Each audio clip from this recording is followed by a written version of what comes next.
As you have seen in some of my previous videos, I like building LEGO racetracks using the road play system that was introduced in 2021 for the LEGO City range.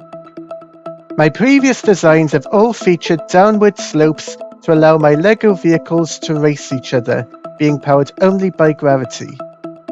Since the LEGO Super Mario range introduced Mario Kart earlier this year, I thought it was only right that I design a Mario Kart track for the karts. What separates these karts from my collection of vehicles is the brand new plastic wheels that allow the karts to drift around corners, just like in the games. I couldn't just create another downward slope, as I needed something to demonstrate these karts' features. That is why I decided to build a full Mario Kart circuit track. Using the LEGO Digital Designer software, I experimented with different track designs, such as simple rectangular tracks to more complex designs. One thing I did notice was that in the Baby Peach Grand Prix set, the starting line build that comes with it is based on the starting line for Mario Kart Stadium in Mario Kart 8. This detail is what gave me the inspiration for what my track should look like.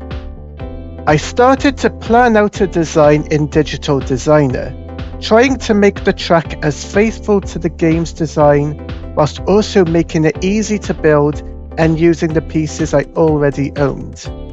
I ordered a lot of pieces from the Pick-a-Brick to bring my design to life. I had to completely disassemble my track from the LEGO Sonic video, which was very time consuming for me, and I started to reconstruct my new track. I wanted it to be a figure-8 circuit with an elevated bridge going over part of the track, allowing the karts to drive underneath it. I realised there was a design flaw with my proposed layout.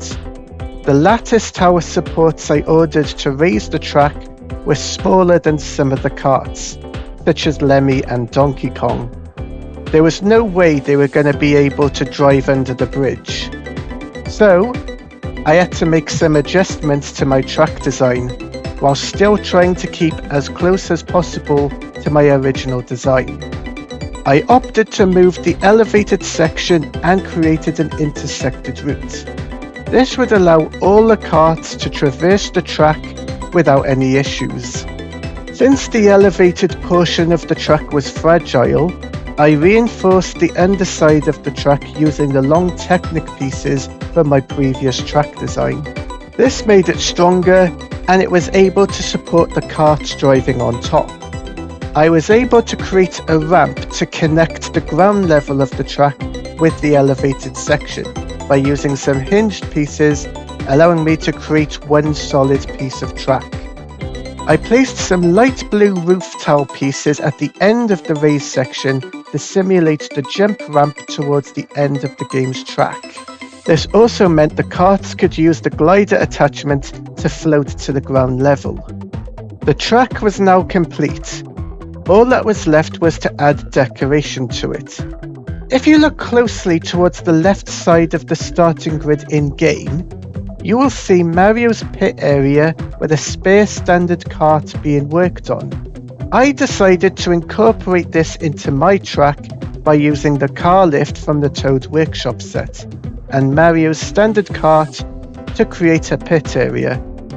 I decorated the rest of the track using the accessories from the other sets, including adding some item boxes along the track. After adding the finishing touches, my Mario Kart Stadium track was officially completed. If you are interested in creating your own Mario Kart track, I will be uploading a detailed instruction guide onto Reddit. I hope you have enjoyed this video. If you did, feel free to press the subscribe button below, and I'll see you again in the next video.